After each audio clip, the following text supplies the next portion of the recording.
Alice and James, ex-spouses, have a heated confrontation at a high society event. Their bitter exchange escalates, culminating in James insisting she accompany him in his car. As they drive, a mix of anger and unspoken emotions fills the air. Alice is wary of James's intentions, while he grapples with his own conflicting feelings. The conversation takes a surprising turn when James brings up the past, specifically the night they conceived their children. Had 10 years truly erased the past? Or were the embers of their passionate, volatile love still smoldering, waiting for the right spark to ignite them anew? What secrets did the past hold? What had truly happened to Alice's children? And what would happen now that their paths had unexpectedly crossed again?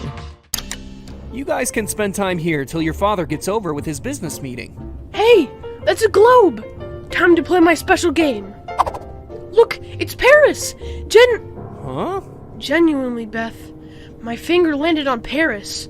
Exactly where we are. His overexcitement almost got us in trouble. It's a game we learned from one of the bodyguards. He taught it to us when we got bored a little earlier.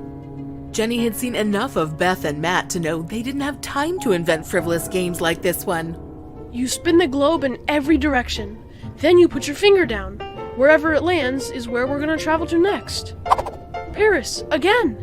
I'm glad you two found ways to amuse yourselves while your father gets over his business commitments. Beth, want to play billiards? Of course. This should be a good size for you. Thank you, Zeke. Back in the car, James stared back into Alice's open eyes, mesmerized. They were so big and deep. What are you doing? Why are you being so harsh? Because I am very well aware of your fickle emotions. You could love me today and leave me tomorrow, just like you did back then. And I can't afford to put my kids through that. This woman is impossible. There's nothing good to come of stretching this out any further. I have to stay on point. Whatever you've heard about me, it isn't true. How do you know what I've heard about you? I'm just saying that people like to make up rumors. I have a lot of money, and so... Oh, here we go again. All your money, poor little rich boy. Let me get out my tiny violin. You know I prefer the cello. You're something else. If you're so self-aware, then why do you let yourself act so paranoid? Are you saying people don't make up rumors about me? In the time you've been intimate with me, did you find the public perception of me to be accurate and fair? Fair is not for me to judge, but accurate? No. I suppose moral judgment is not your strong suit. What's that supposed to mean? Really? Are you blaming me for your relationship with Willa ending way back then? You didn't tell me about her. For Christ's sake, forget Willa. Get over her. She has nothing to do with this. She doesn't? Really? Didn't you force me to divorce you over her?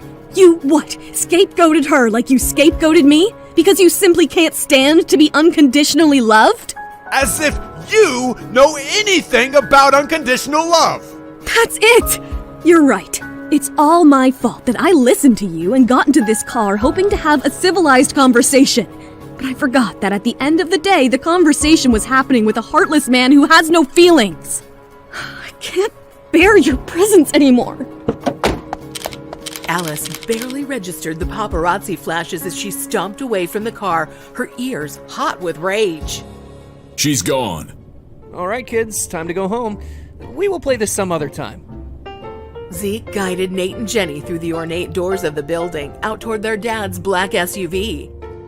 As they passed a paparazzo, Nate glanced toward his camera, checking through his photos.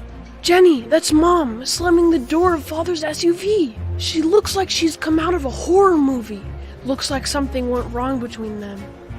Things seem to have gotten worse between James and Alice, with their hatred for each other escalating after their first meeting in 10 years. Will the children succeed in uniting their parents?